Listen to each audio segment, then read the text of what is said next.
Hello and welcome to the 46th Radical Poetry Reading. I'm Malvika Jolly, Special Projects Associate here at the Rail.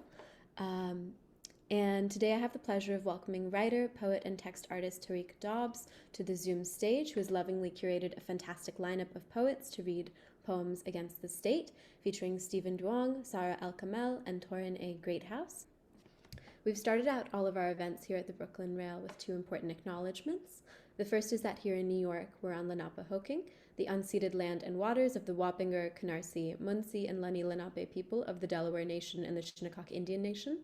The second is an acknowledgement that Black Lives Matter, and it's worth remembering for a moment that the heart of both of these acknowledgements is a commitment to the liberation of the oppressed and solidarity for all those who struggle for freedom, in recognition that when it comes to liberation, our histories never unfold in isolation.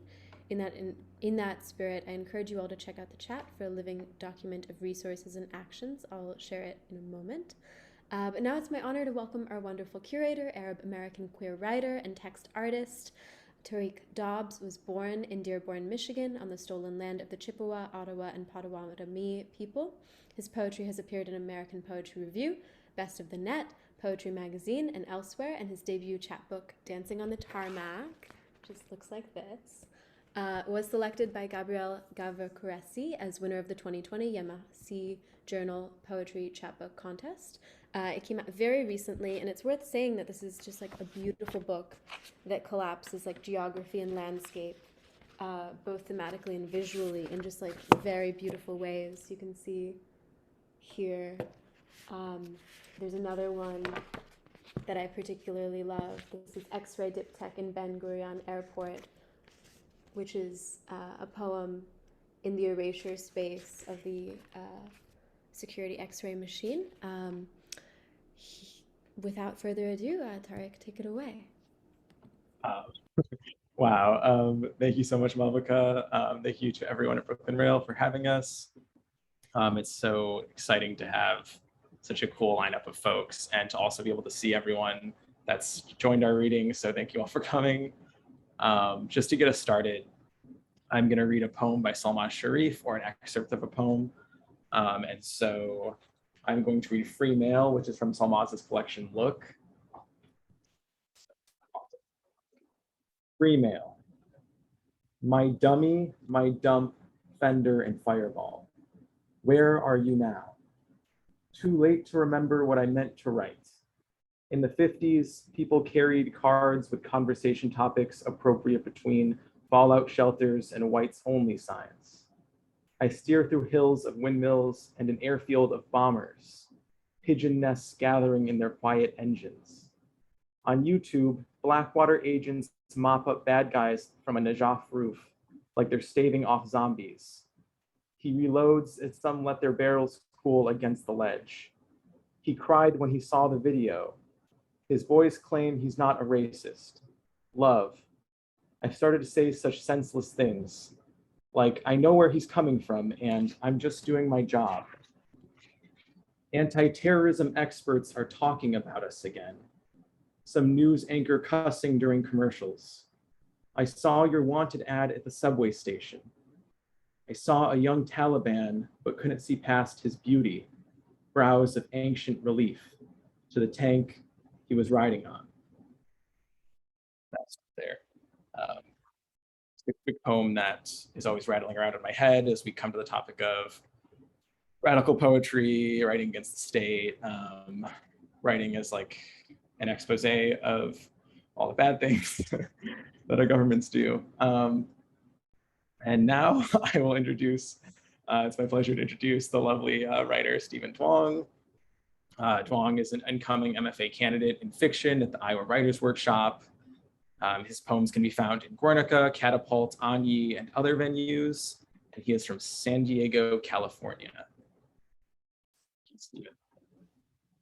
All right, thank you for that lovely introduction. And thank you to Malvika, Sara, Torrin, Tarik for just, coming together with me today. I'm really excited to be with you, and I'm excited to see so many familiar names and faces in the chat, as well as strangers. Thank you for making time on like Wednesday afternoon for some poems. it's very impressive to me that you're able to do that. And yeah, so I'll get reading. This first poem is called Ho Chi Minh City. I mean, just to like preface this, I was a little like nervous to read at this like radical poetry reading against the state, because I sometimes see like my poems as a little narcissistic, kind of like inward facing project of like thinly veiled autobiography. And I don't want to, it's not like me being self-deprecating, it's just like trying to be honest about the work, right? But a lot of these poems are about family and my family. And I come from like immigrants and refugees from Vietnam. So many of them are like deeply, deeply conservative, deeply like anti-communist. And so like the project of relating to my family and understanding like where I come from is like really, really tangled up in all these like political questions of what is the state doing and how has it sort of like turned these people I love against their own best interests, against the interests of like Black and Brown and Native people. And so I think these are all like really complicated questions that I address in this, but like these poems are mostly about my family. So I'll read them now. This first one, Ho Chi Minh City, I wrote it like 2 weeks ago. It's about my time there in Ho Chi Minh City. I was there just like on the eve of, it was in like March of 2020. So just like right when the pandemic was, I mean, things were closing down in California, and I had to fly back on this emergency flight. So this poem is about that.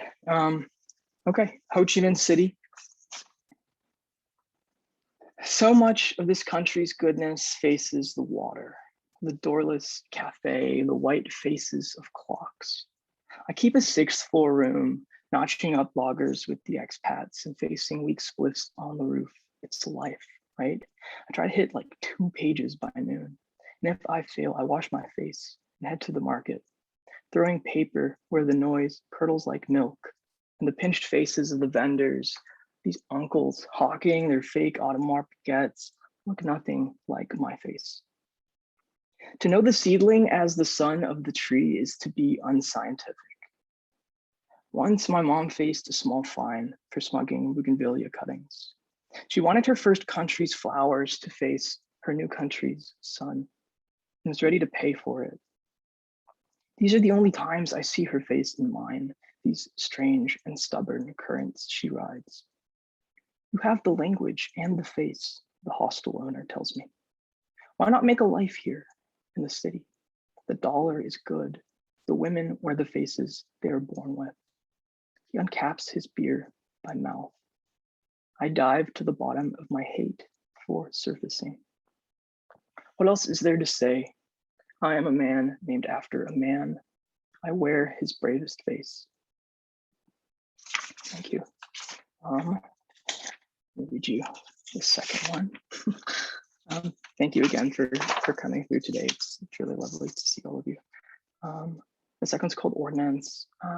I read this one actually when I was in Ho Chi Minh City. I had just left the War Remnants Museum, which is this like weird place. It's a museum in Ho Chi Minh City that memorializes all these artifacts from the Vietnam War. And there's like these giant tanks and these huge bombs and like pictures of like victims of basically American war crimes. There's like Agent Orange shells and all this like crazy, scary stuff there. But the affect, like the general vibe of this museum is very Disneyland. Like people are like posing in front of the bombs and like, you know, like standing in front of these tanks. And it's just like this very, almost like it was a little nauseating and strange. And this is a poem I wrote like immediately after leaving this museum. It's called Ordnance.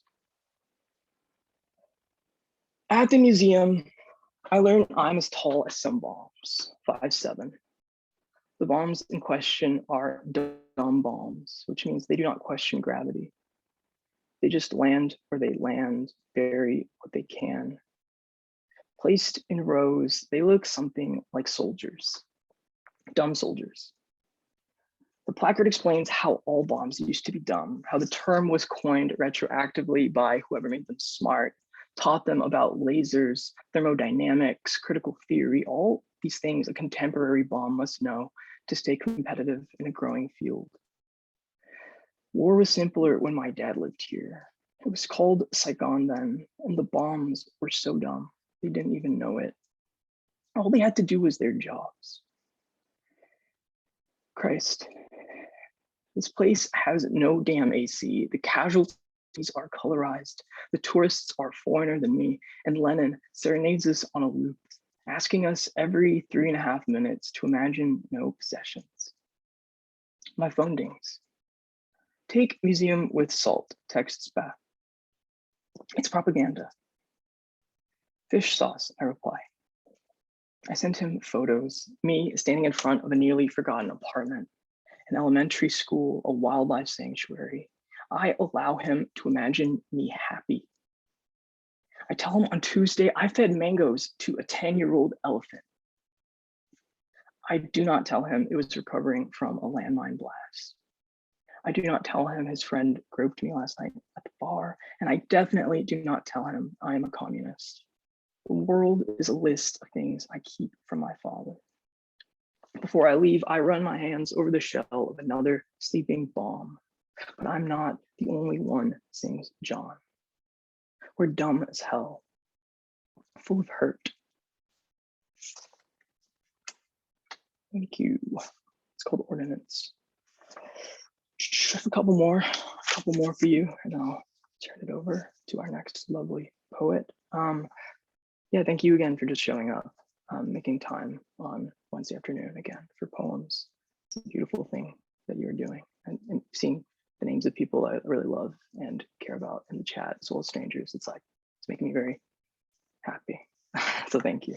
This next one is a love poem, and I don't want to be like that guy who's like, like love is the most radical act there is, or like, radical tenderness. But like, I do think like on the eve of whatever, like climate collapse and like revolution, etc. You will inevitably like be loving people, and it's hard to separate that. So this is documentation, really. This is like hard-hitting journalism about it. So this is called The Biologist and I. The biologist and I, we love each other to death. It's an improbable thing we do each week. She might move in with my parents, who live small lives somewhere sunnier. Ahead of us, she says, are great and unknowable decades in great and unknowable cities.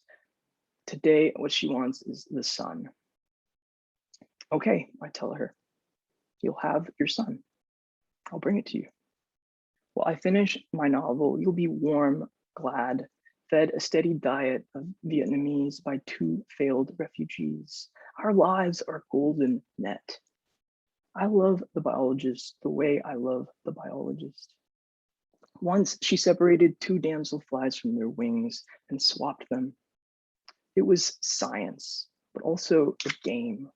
They couldn't fly anymore, she said. That didn't stop them trying.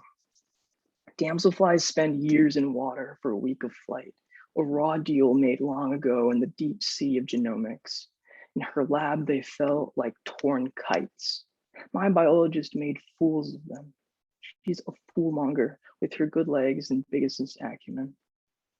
We love each other to pieces and then some.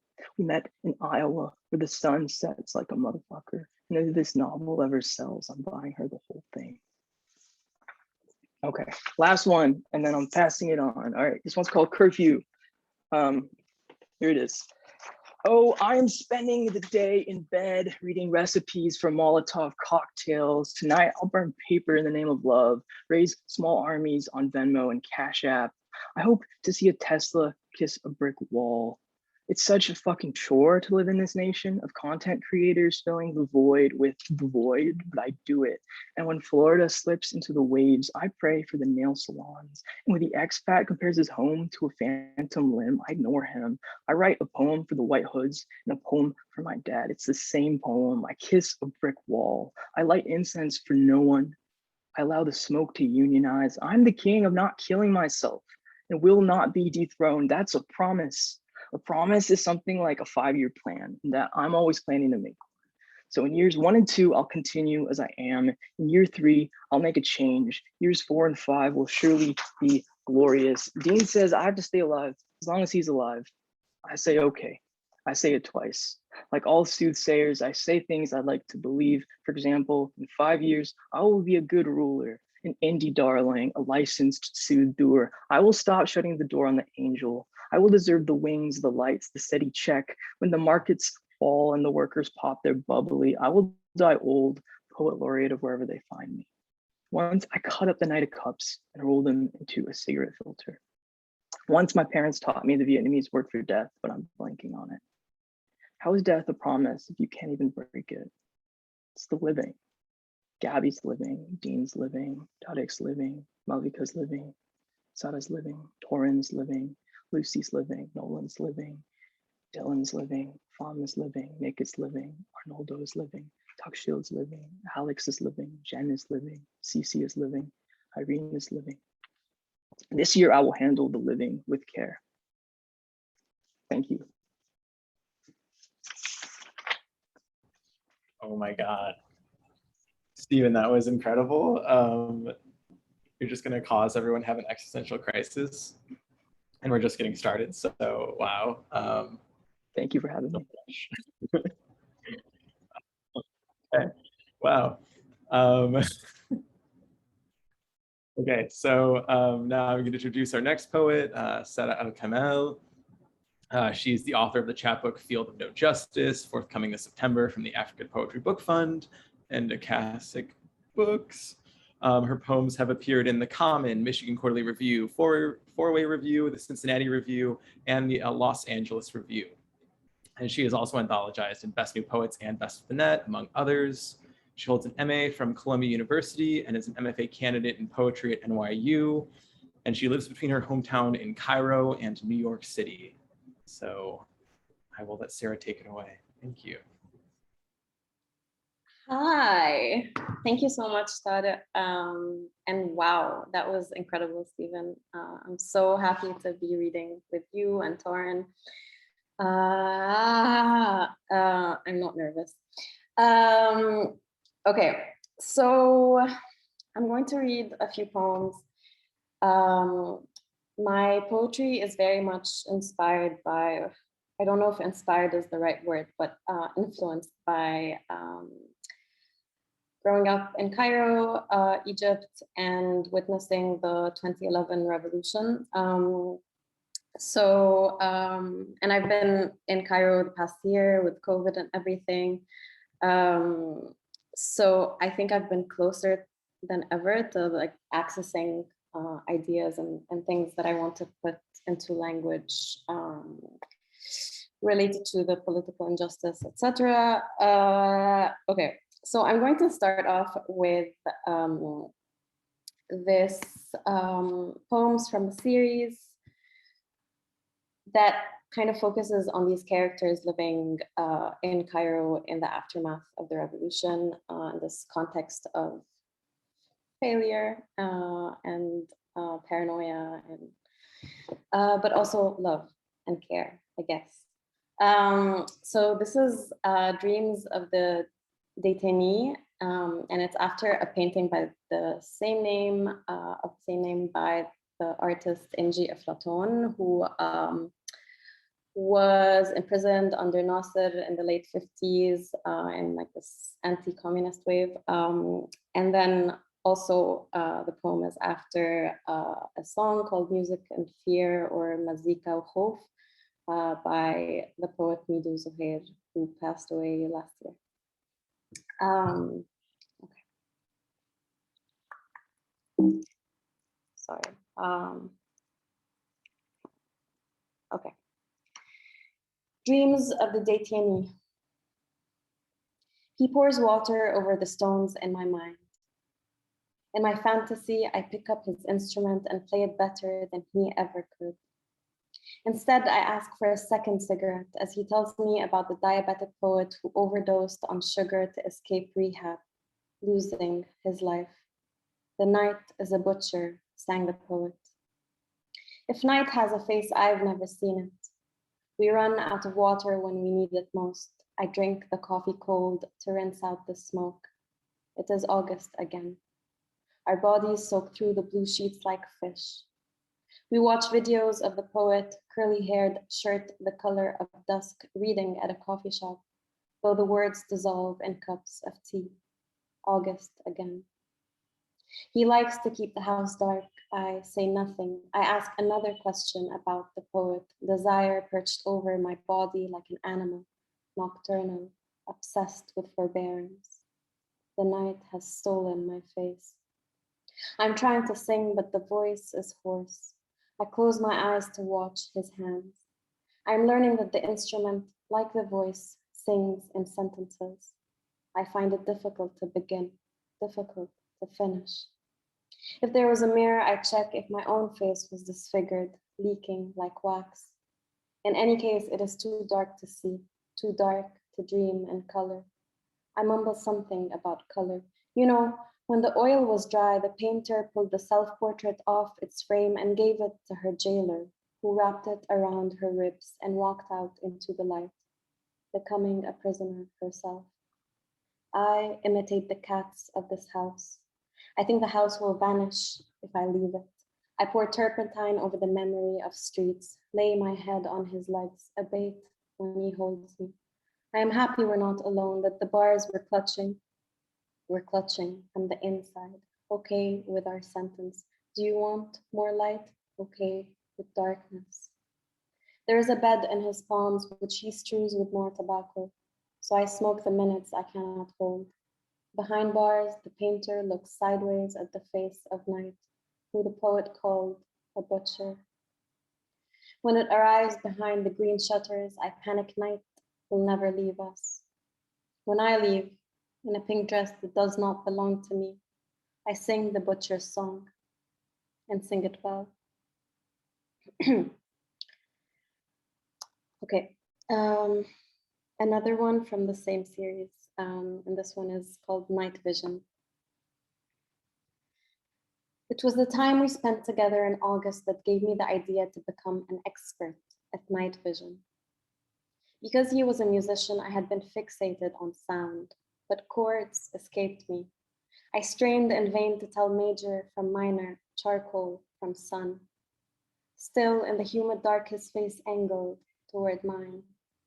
Those first few nights, my body became everything. If I had carried shame like a newborn in my hands, I dropped it, groaned incessantly like his kittens who ate everything in sight. When they got sick, I watched him hold their lips to his nose, sniffing the black abscesses like fruit. When he came close, I cut off my nose. Death scares me more than anything. If I had kissed my uncle on his deathbed and my grandfather before him, I did it out of pressure. Everyone else was kissing them, mouthing verses to scrape soot off the sun. Like everyone I know, they had asked to be buried in daylight, as if the light goes with us. Even among the living, sometimes it seems a night will never end. On our last one, he said two things in his sleep. What sounds terrible you make. Where is your nose? Maybe three. The night is a butcher you cannot sing. In the black, unmoving water of the night, I opened my eyes. I listened to the nightjar groaning between our bodies. I kissed the rim of the future and buried everything I saw in it.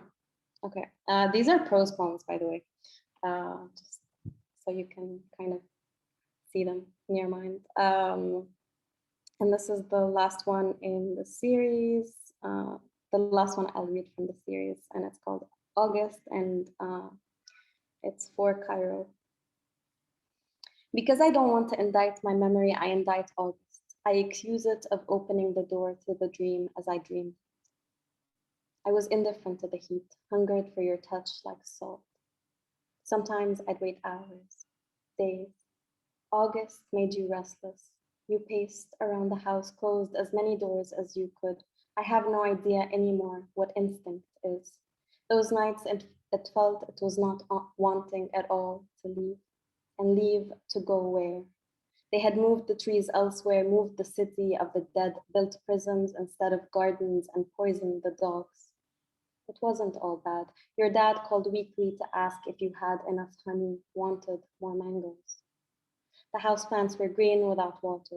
The cats entertained themselves. I started pacing too, killed time painting blue lines around my eyes, even learned to sing. And you asked me to sing louder, looking straight at me. And you slipped into my hands like water. We built a monument like no other. It was a good city, August, before you're here all the fucking time, before I have nowhere else to go, before what happened to the street, before what street? The way I remember it, I left a pillow of hair on the sheets. I watched as you slept, mouth open, too great a distance from me. I kissed the abscess on the kitten's lips. I ate the dream for breakfast, left the house a living thing. And yes, by that, I mean slowly dying.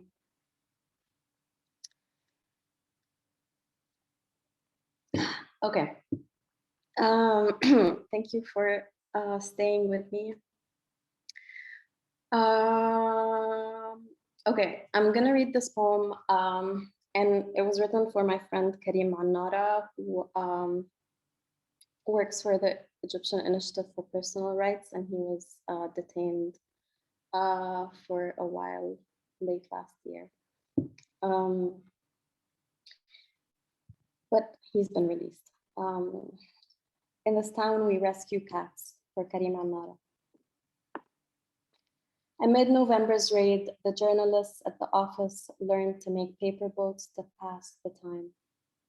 Suddenly, there were as many boats as people, except not one boat had a name. It is November again. The boats collect dust in the corner of the newsroom. We sip coffee, sniff each whiskered abscess on the lips of our strays as officers question the salted lines around Karim's eyes. In our quest for temporary exits, we name strays, we make homes in our terrible freedom, which mortifies us. To pass the time, we strain questions like water through a round mesh riddle. Here, anything can be an editorial question. Like, can a piece of paper, however quaintly folded, be a lifeboat? Who takes a man post-swim from the Red Sea? Who takes care of his strays? We sip coffee, wipe peppercorns of grime off the lips of our languid, useless boats. November again. The future is a cold room with a bare bed frame. Okay, so this was my light stuff. I have been working with testimonies, protester testimonies. Specifically, I translated and reworked testimonies by women protesters who had been subjected to virginity tests by the military in 2011 for their participation in protests.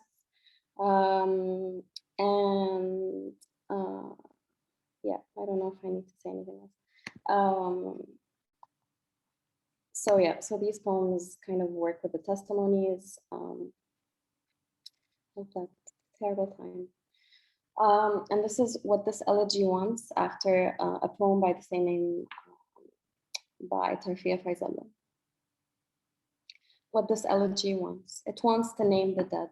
Without a name, you wander lost in the sky. You roam its deep waters blind. Sometimes a god gives himself more than one name, sometimes 100 names. This elegy wants to see the future 100 gods see.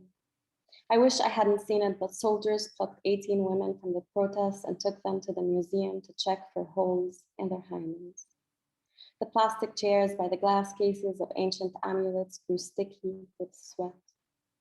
One night I went to the museum as an old woman, a reader of eyes. In my palms I held their heads, and in the voice of the future I read, "You will live a long life. You will love a man who sings. You will strike a hollow drum as he weeps. You will mother an orange tree that only grows birds, and in the eyes of birds you will see your eyes." But I found no women at the museum when I went. Stared into the eyes of men going nowhere on ships sailing nowhere. I knew the names of no one. Sometimes a god chooses to be no one. Sometimes I think I know why they did it. Sometimes I forget. See, it is not so easy to figure out. They took them to the museum to check if they were virgins. Why? What would it prove if they weren't? That the revolution was a whore? Go check to see we didn't rape him, said the general in his sleep. I lived in the museum for years. I gave up my name. I wandered lost. This elegy is trying hard to understand the afterlife, but I'm trying to understand this body. And is there a way to make it half woman, half ibis, so we'd all go back to the past and leave? Sometimes if you go all the way back to the past, you'll find it as you left it. Even hear the wind breathing through it.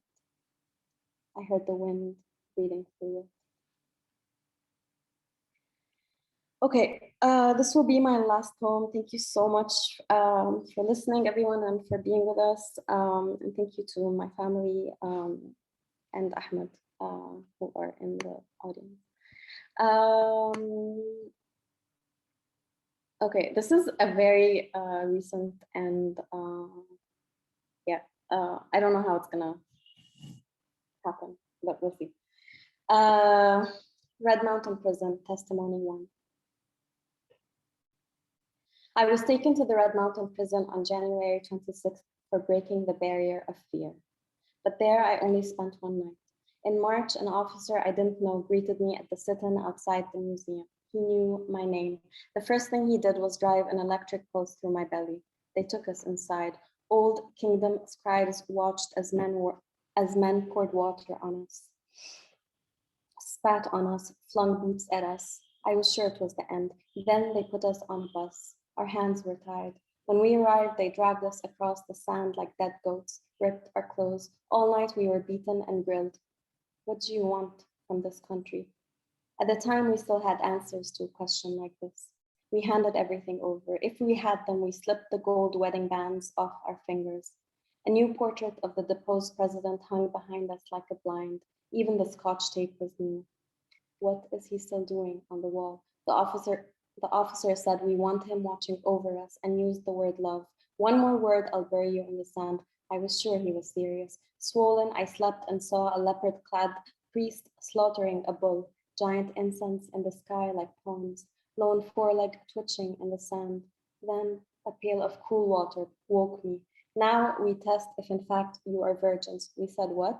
I was one of 7 women without a ring. They took us one after the other into a room with a big window, door left ajar. A warden, a woman, asked me to undress. I asked her to close the window. A whole wedding is watching me. She said no. I said no. More pulses through the belly. The doctor who examined me was dressed in olive green. If he really was a doctor, why spend 5 whole minutes searching with his hand in me? He gave me a document and said, sign, virgin. On my dead body, I said, a space had been left blank between the finding and the dotted line. I wanted to die. I signed. Can you imagine? In court, they said we broke the sidewalk, charged us with carrying white weapons, gas cylinders, Molotov cocktails. I denied all of it. The whole world knows who broke the street. Picture, concrete itself, silenced. The lawyers they gave us could not even speak. Men curled like sick street cats on the soles of our cage. And they too could not speak. Thank you.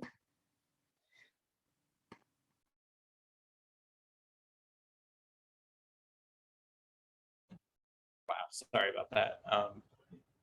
Thank you so much, Sara. Those were incredible poems. I really appreciate, I don't know, you said the first ones were like your light poems, but like I appreciate you willing to take us there and going there with us. So thank you. Sorry, all of my, I like can't see any of my windows for some reason. Okay, we're back. So our next reader is Taurene Greathouse. Transgender cripple punk Taurene Greathouse is an MFA candidate at the University of Minnesota. Her work is published in Poetry, Plowshares, the New England Review, and the Kenyon Review. They are a 2021 National Endowment for the Arts Fellow and have also received fellowships from the Effing Foundation for Sex Positivity, Zaglasia, and the University of Arizona Poetry Center. And she is also the author of Wound from the Mouth of a Wound, which is out from Milkweed Editions, won the Ballard Spar Prize, and it was a finalist for the Minnesota Book Award. And I'm sure there's other things I'm forgetting, but I'm really excited to invite Taurene, so thank you.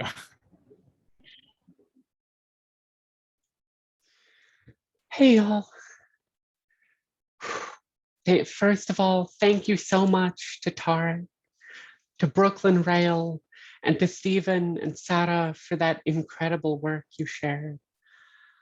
I'm only going to read one poem from my book. The rest is all new shit for the second book I'm working on. And I'm a shy bitch, so I'm going to stop talking and start reading poems. This is Anti-Ode for the TSA. The body scanner says my name and my flesh are suspicious. Abandoned luggage. A voice on the loudspeaker says to report any and all unaccompanied luggage. It could contain anything, clothes or drugs or a body folded economically. Voice on the speaker says, trust no one, says anything could be a threat. Best to report everything. The body scanner names my anatomy anomaly. I mean, even if a human will mistake me for a woman, this machine is designed to make less mistakes. Imagines my body deception, violence, concealed weapon. Oh, for a man's imagination. I call this girl cock a strap, and they assume that I'm strapping. Armed and delinquent, between my thighs a pipe bomb Swiss Army clit. The TSA prohibits all sex toys large enough to be mistaken for a weapon. Those considered large enough to be a danger to other passengers. Politicians are always trying to legislate my cock. Call her a public danger. In one pocket, I carry a list of all the places I cannot take her. Bathrooms and airplanes, churches and young adult literature. In the other, a list of all the places I'd have to leave her behind to be called a woman. I fly 3,000 miles to a place where no one knows my name or face and joke that there is a boy I am leaving behind. Never say that his name is mine.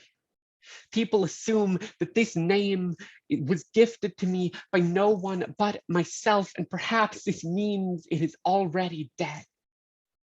And if this was a movie made by a cis man, I'd cut my cock off in the airport bathroom, and that's what I mean by leaving a boy behind. My gender, sharp knife and a wound. The sky below me, painted sunset, artificial, pretty, impossible, cumulus swirl of linoleum and blood.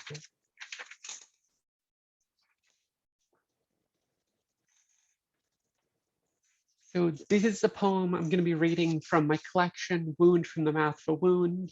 Tarik asked me to read it, and so this is for you.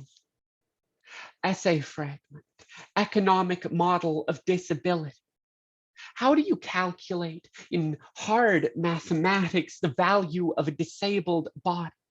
The body which reduces like a fraction, some portion less than human, to an object or icon of pity.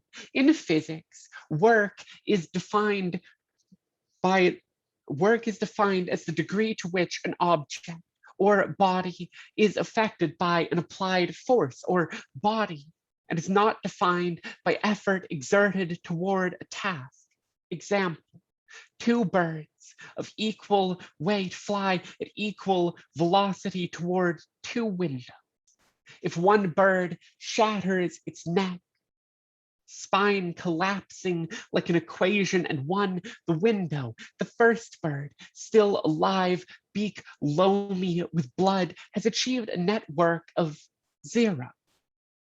Consider the disabled body, not unlike the bird malfunction of anatomy. Consider its potential for work. If force is defined in part by mass, mass is, after all, force equals mass times acceleration, then how much weight, read, burden, can the disabled body exert on society before the net worth is 0?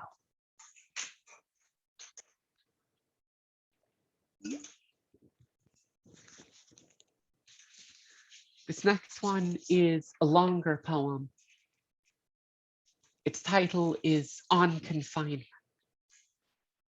I sit across the table from my partner in the atrium of the psychiatric holding facility, our hands churched into our laps. We are not allowed to touch, the air between us thick as perspex. They tell me all the ways that this place resembles a prison. Everything a sterile white, so clean it could almost disinfect a memory. In 1787, Jeremy Bentham conceived of what would become the most common prison design, the panopticon, intended to control prisoners through the illusion that they are always under surveillance. My partner tells their therapist they are afraid of taking their own life, that they balanced on a building's edge and 3 officers escort them from the room. The first cop who ever handcuffed me was my father, left me bound till my fingers blued. On the days when I can't remember his face, he becomes the scent of vodka and zip ties, the sound of cuffs and a bottle pedaling into blades. At booking, the officers remove my glasses and the guards blur into a procession of fathers. I bring my partner clothes and pads when the hospital decides to hold them longer. Shove each shirt that could mark them as queer back into the closet and shut it like a mouth. The word faggot scrawls across the guard's lips like graffiti. When I visit my partner, they insist on staying inside, the sky above the patio cordoned off with chicken wire. I plead my sentence down in exchange for my face, my prints, my DNA, and 10 years probation. When I see a cop, I fear even my breath criminal. And when my therapist asks me if I'm suicidal, I lie. Perhaps both are a kind of surveillance. Tear gas floods the street, sharpens water into a blade in the orbit of my eye. Just like that, a squad car remakes my sadness. If my partner snaps cuffs around my wrists, and I asked for this, have they also weaponized my desire? A woman in the facility tells my partner, I know what you are, says sinner, says antichrist. My partner goads her on, babbles in false tongues, and is confined to their room for safety. Once a cop dragged me into an alley and beat me like they knew exactly what I was. What does it say if sometimes when I ask my partner to hit me, I expect his fist tightened in their throat, his voice bruising their tongue? I am arrested and placed in men's jail in solitary confinement. They tell me this is protective custody, that they couldn't afford the lawsuit if I were killed. In this way, they tell me I am a woman only when no longer breathing. The origin of the word prison is the Latin prehendere, to take. It follows then that to take your own life is to prison the body beneath the dirt. Historically, suicide is a criminal act. Balanced on a building's edge, I imagine some permutation of this moment where to fail at death would be a breach of my probation. We both weep for the first time upon release when we see the sky, pale white, pale blue, sliced through with a single helix of razor wire and bordered in sterile white.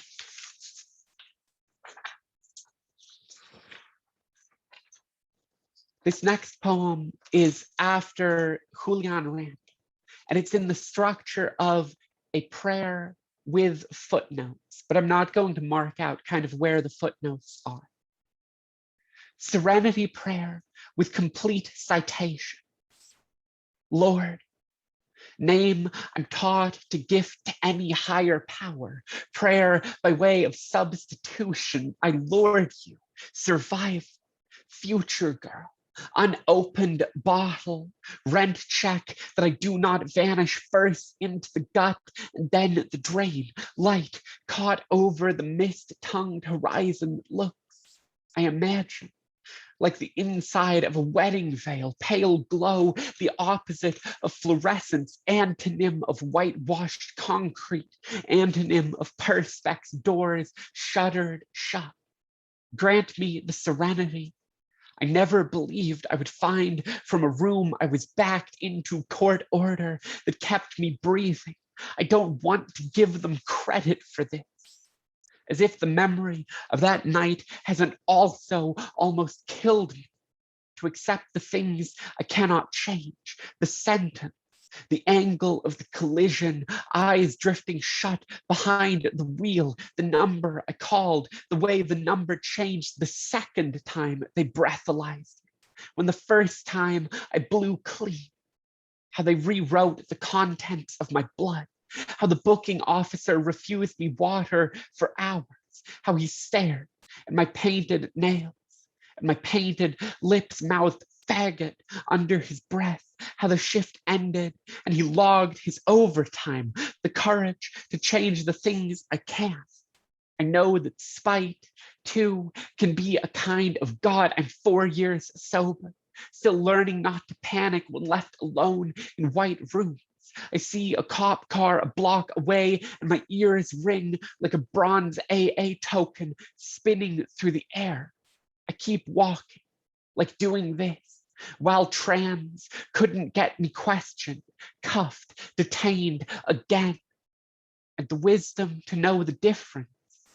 Truth is, I don't know of any proper antonym for jail.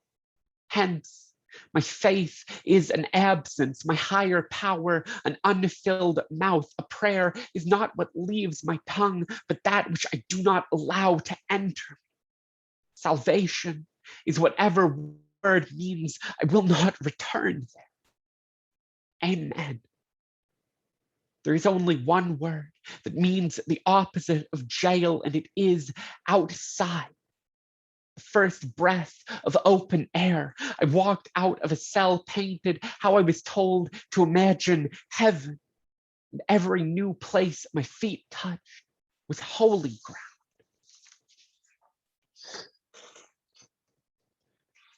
So this is my last poem, and it is kind of a diss track. So for people who don't know, Sharon Olds is a huge fucking turf. Anyways, this poem was written in response to Sharon Olds' transphobic poem, Outside the Operating Room of the Sex Change Doctor. My poem models its structure off of Olds's to counter its rhetoric and imagination, and to move beyond a biologically inaccurate conception of gender confirmation surgery, in which trans women's penises are, quote, chopped off. In an operating room outside of the cis woman's imagination, no tray of organs severed, no blood for her to leaden with a massacre's name. After anesthesia, nothing is removed, nothing wasted. Instead, skin budded inward, a rose blooming into its own mouth. While the patient is still sedated, the doctor's scalpels, genesis, sutures her body toward the truth. There is no organ severed and named a weapon for the convenience of a body's disposal. No organ severed and speaking at all, made a puppet in the lazy pantomime of metaphor. If anything is cut away, let it be the word his from her tongue. Let it be her tongue. If anything speaks, let it be the new and perfect organ who says, I was a Georgia O'Keeffe painting, dressed in drag, and now, darling, See how I bloom, how my petals slow dance the breeze. The cis woman's severed tongue says nothing, least of all to name trans women animals. The poem is about imagination, right? I want to tell you, I believe that the tongue would whisper, I'm sorry, but I'm not willing to lie. Thank you. Oh my God, Torrin, thank you so much. I also really, sorry, I go to a lot of your readings. I appreciate that you brought some poems that I feel like you don't read very often. So I really treasure that and really appreciate that. Wow. So before we do a little Q&A, I'm just gonna read like maybe 2 or 3 poems in my response to the states, and then we will chat. So I'm gonna share my screen for this one poem, and then we'll be done with that. Yeah, so this poem is Poem Where Every Bird is a Drone. The problem with reading a poem like this live is that, in my opinion, unless I have like other people to read it with me, when you try and play multiple tracks, it kind of, in person against your own voice, it creates like a hierarchy of voices. So I'm just gonna ask that we imagine some sounds. When I read the bird tree simultaneously, I usually like you got the b sound, the sound, the d, the and just bird, bird, bird. You got bird, you got just like a bunch of really fun noises. Yeah, so that is the top half of this poem, and I will read the prose section of this poem. So this is Poem Where Every Bird is a Drone.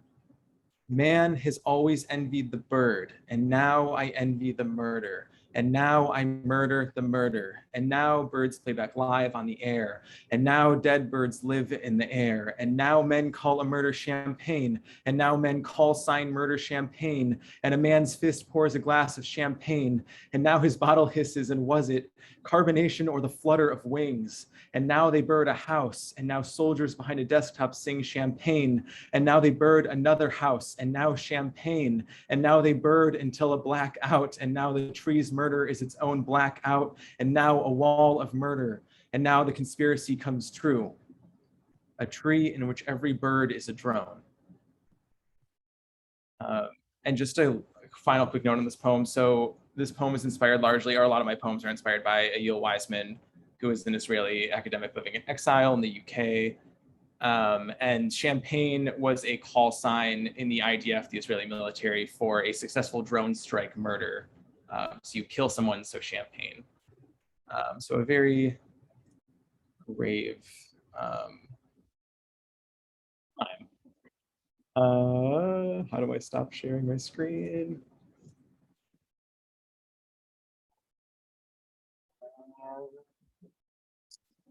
Okay, excellent. Thank you so much. So I'm just gonna read 2 more poems. If I can get to my windows. Okay, lovely. So this next poem is an ekphrasis. It is based on an anti-drone niqab, or a niqab that someone made out of silver so it reflects thermal radiation. And so the poem is titled Anti-Drone Niqab Made from Silver. Love, we've made it from checkpoint to checkpoint. Please don't try to kiss me in front of the window. I prefer the mirror's reflection, a silver lake. I'll never be gold, never the conductor inside the computer or the MRI machine, nor the chime of gold bangles. Silver clinks like Sajat, like Sitto could have taught me. Sitto's dilated pupils, the darkest deposits in this monochrome photograph, like a Christmas story. Might I become a beloved lampshade with legs, a nimbus cloud cut into a crop top?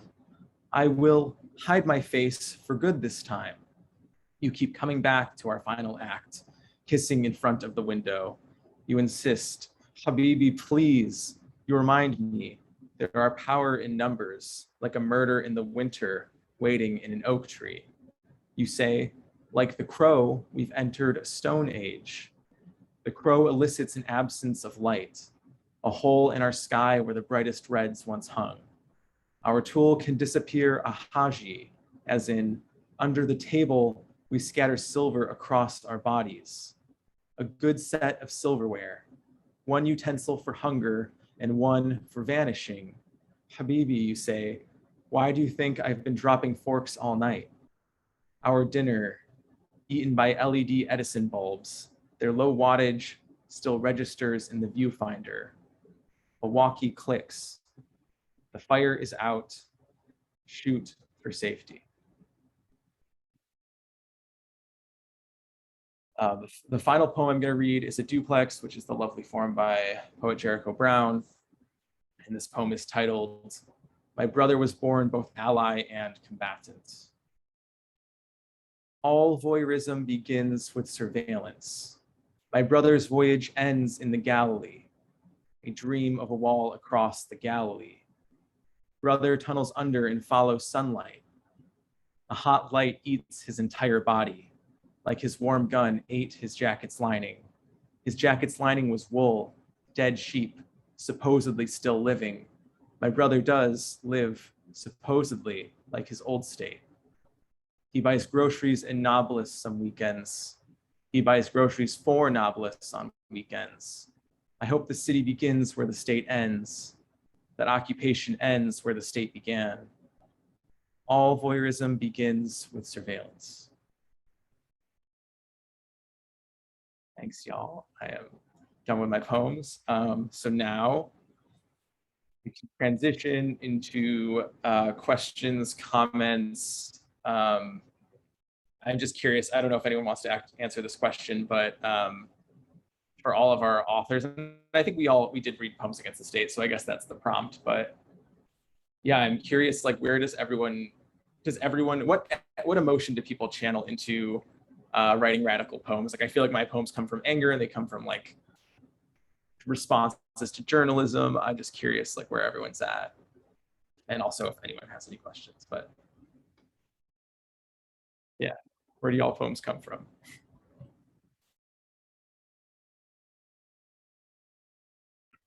I mean, this is like, right, I can only speak for myself, but I would also just like thank you everyone for being here again.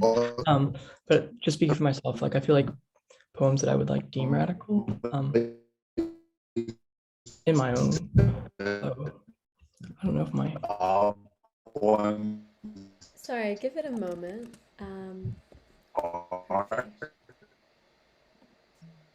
Sorry, is okay. Sorry, I think I'm back.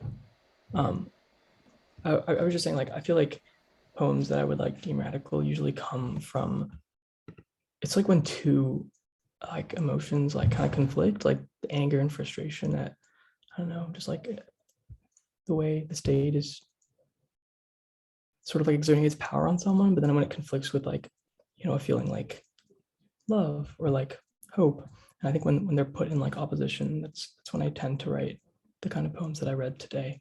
And I would be curious to hear like the other writers' takes on like, you know, the origins of their work.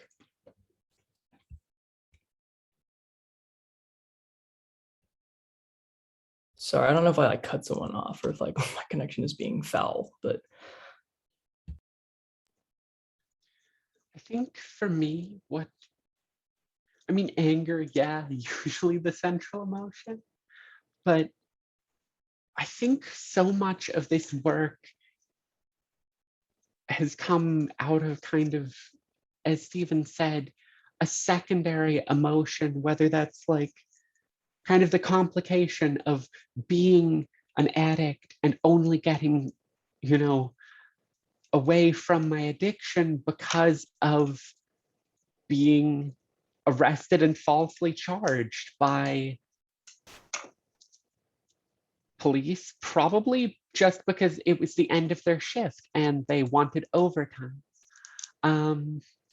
There's also, and this comes in so much of my work, I think, the question of like euphemism.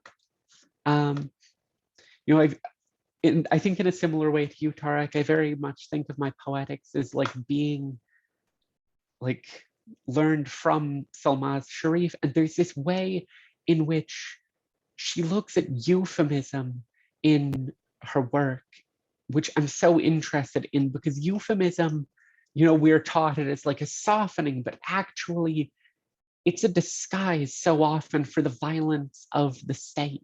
And it's something I noticed in, a lot of the work that was read today is trying to look critically at the language used by the state and talk about the truth beyond that language, which is often cloaked in euphemism. So I think it's partially emotion and partly like linguistic obsession that leads me toward the poem. Yeah, I definitely relate to that, Torrin. And I don't know. I think anger was something that is common among all of us. I think for me, it's also because I have a background in journalism, and that was like my career for 10 years before I transitioned to poetry. So like Tariq, I also kind of respond to things that I see, but also like think of the story and how to then take back the story and rewrite it. And I think another career that I've had has been my anxiety. In a way, it's like a full-time job. So I think a lot of my writing also comes from that, just like obsessively thinking and then responding and feeling about things that I just can't stop being angry about or being afraid of. And then I think it was Alejandro Pizarnik, poet from Argentina, who said, I write so what I'm afraid of does not happen, so that it's on the page and it doesn't happen in real life. And I think, yeah, I don't know. A lot is like capturing fear and trying to confront it on the page. Oh yeah, no, that really reminds me too how like poetry can almost, I don't know, it can almost be like a vehicle for like processing grief or like just like how to cope. For me, and I think for others too, like how you cope with something as you're like going through it. Like a lot of my poems about the Israeli government I wrote while I was doing like a homestay there, well in Sakhanin, which is like historic Palestine. It's Arab Israeli territory. And it was just like so depressing because it was during Ramadan, so we're like all fasting, and like my homestay brother, who was my age, was just like struggling to like he was brilliant, but just like struggling to like go to school and like do daily tasks. So this is like such a heavy weight to like live under such a repressive, violent government, and to be trapped in this weird like, I don't know, partial citizenship thing. So yeah, I don't know, I think it's really interesting how even just like the world, in a sense, like dictates like, or just where you are and what's going on, like really can dictate like what you write at the time or what I write at the time, I feel like. So that's really cool. Yeah. Oh yeah, Melvika, yes, the poem in the chat is from, that was like one of the last poems I wrote while I was there. Definitely. Yeah.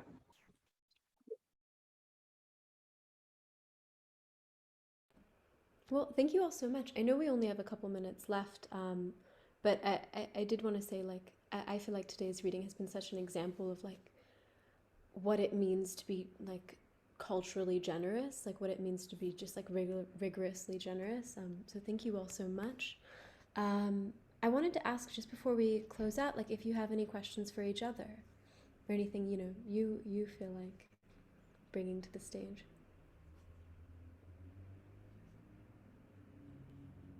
I wanted to ask my fellow readers, may I read with you again in the relatively near future? Like whenever you have an opportunity to read. You don't even have to invite me to read, just invite me to be there so I can listen to you read, because this was a really bright spot in my day. And I'm sure I have like, deeper questions that we can explore later that I'll just like reach out to you about, but I do want to ask that. I think that's a unanimous yes. I'm gauging. Well, thank you all so much. Thank you, Steven. One moment. Here we go. Thank you, Sara. Thank you, Steven. Thank you, Torrin. Of course, thank you, Tarik, for bringing us all together, for bringing us into this beautiful space, for opening us up with the Solmaz Sharif so beautifully and everything that everyone has brought in. As always, we'll share the recording of today's readings on our archives as well as on YouTube, so it'll be available in a day or two if you'd like to revisit this magical space. And please join us again tomorrow when we visit with our friends at Q Art Foundation with Karina Larkin, Ted Berger, Lily Wei, and artists Kembui Olujimi and Miyata Kawinzi, who will be reading a poem for us to close out additionally. That will be, as always, at 1 p.m. right here in the Zoom. And I'll drop a little link for everyone. But other than that, thank you all so much. And I'll invite you all to turn on your microphones if you'd like to say hello to one another or goodbye on your way out or anything else you feel compelled. But thank you so much. This was such a beautiful way to spend an afternoon together. Thank you everyone for coming out. Thank you so much, everyone. Thank you. Thank you all Thanks, so much everyone. for being here. It was a great reading. See you tomorrow. Thanks, Tariq. Thanks, Steven. Thanks, Sara. Thanks, Thank Torrin. you. Have a lovely rest of your day. Beautiful Yeah. work. I'm looking forward to the next reading. See you.